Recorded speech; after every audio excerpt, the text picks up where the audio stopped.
第二章中国台湾地区威权指定接班到选举制度化转型 Chapter 2 Taiwan, China From authoritarian designated succession to institutionalized electoral transition. The handover from Chiang Kai-shek to Chiang Ching-kuo represented designated succession within an authoritarian system. Later, 蒋经国的去世和李登辉的过渡之后，李登辉推动了宪政改革，并终止了动员戡乱时期。中国台湾逐渐 entered a phase of parliamentary party competition and rotation, with the Kuomintang transforming from a revolutionary party into a Western-style parliamentary party. Its power succession evolved from personal designation to institutionalized elections, accompanied by factional struggles and the restructuring of governance models. 第三章，新加坡，法治精英与制度化梯队接班 Chapter 3 Singapore, Rule of Law Elitism and Institutionalized Echelon Succession. Singapore's Chinese political system is rooted in the rule of law, constructing a stable framework of elite governance and power succession. Lee Kuan Yew laid the ruling foundation of the People's Action Party and the model of technocratic governance, achieving national stability and economic takeoff. LEEHSIENLOONG inherited the institutional framework and advanced governance modernization. LAWRENCEWONG, as the core of the new generation of succession echelons, embodies an institutionalized, tiered succession logic. Singapore has abandoned personality, cults and military intervention in politics, focusing on age thresholds, merit-based selection, and collective decision-making to achieve smooth power transitions. IT stands as a paradigmatic example of combining elite governance with institutional constraints in Chinese societies, in stark contrast to traditional rule-by-man succession. 第四章，现代中国制度革新，集体领导与权力交接的法治化。第四章，现代中国的制度创新，集体领导与权力交接中的法治。一、集体领导与反对个人崇拜，破除人治困局。一、集体领导与反对个人崇拜，打破人治困境。邓小平同志倡导的集体领导与反对个人崇拜制度，标志着中国政治从传统人治向现代制度治理转型的重要里程碑。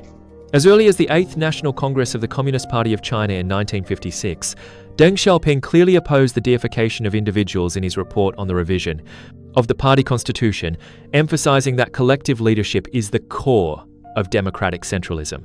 After the reform and opening up, collective leadership and the prohibition of all forms of personality cults were enshrined in the party constitution and the guidelines for intra-party political life, establishing rigid rules of collective decision-making, division of responsibilities, one person, one vote, and minority 服从多数.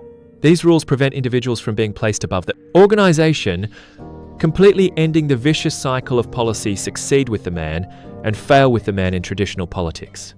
Deng Xiaoping consistently emphasized his role as a member of the collective, with major decisions made by the leading collective, setting a model for modern political civilization.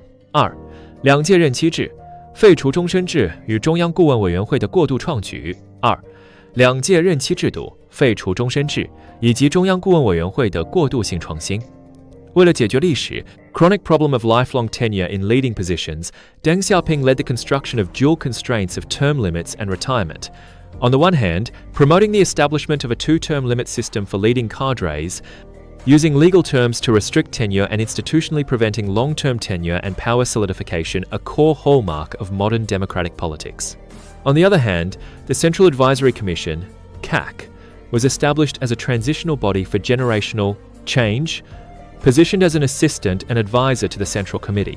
IT absorbed senior veteran cadres to leverage their experience without interfering in daily decision-making, paving the way for younger cadres. After operating successfully for 10 years 1982 to 1992, the CAC was dissolved, coinciding with the full implementation of the two-term limit system, marking the official end of lifelong tenure in leading positions. This gradual reform resolved resistance to power succession through flexible transition paired with rigid term rules, forming a complete innovative system of cadre management with Chinese characteristics. 三、跨代集体接班与干部制度化规范。三、跨代集体继承与制度化干部规范。The cross-generational collective succession promoted by Deng Xiaoping is fundamentally different from the traditional designation of a cross-generational heir. The former is an institutional collective choice based on collective decision-making, institutional selection, and a cadre training system. The latter is a rule-by-man arrangement dominated by the monarch's personal will, prone to power imbalances. On this basis, the practical rule of 7 up, 8 down for cadre rejuvenation has gradually taken shape, using clear age thresholds to ensure retirement upon reaching the age limit. This rule complements the 2-term limit system, transforming power succession from ambiguous human arrangements into quantifiable, enforceable, rigid institutions, further improving the modern cadre governance system. 第9卷结语 Conclusion to Volume 9. The period from 1924 to 1928 was a transformative turning point in modern China's political order. The gradual collapse of Beiyang governance, Zhang Zuolin's military government pushing warlord realpolitik to its extreme, and the complete hollowing out of constitutionalism echoed the era's pain encapsulated in the sentiment. The Republic is worse than Beiyang, and Beiyang is worse than the Qing. The Northern Expedition's consolidation of power and the Northeast flag replacement ended the chaos of warlord separatism, ushering in the Kuomintang's party-state system whose party politics were essentially a modern transformation of traditional scholar official politics, absorbing foreign institutions. From a cross-regional perspective, the practices of Chinese political systems in Taiwan, China, and Singapore demonstrate different paths to institutionalized power succession.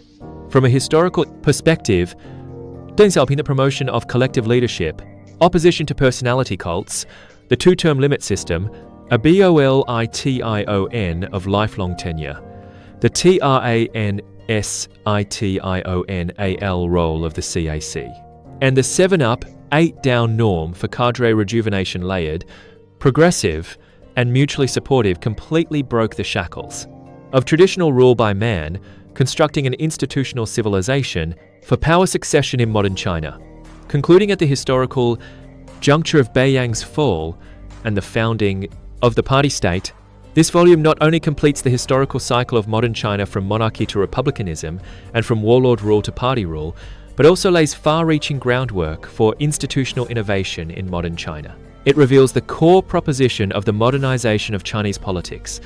Only by constraining power through institutions, replacing arbitrariness with collectivity, and substituting lifelong tenure with term and age rules, can long-term stability and peace be achieved.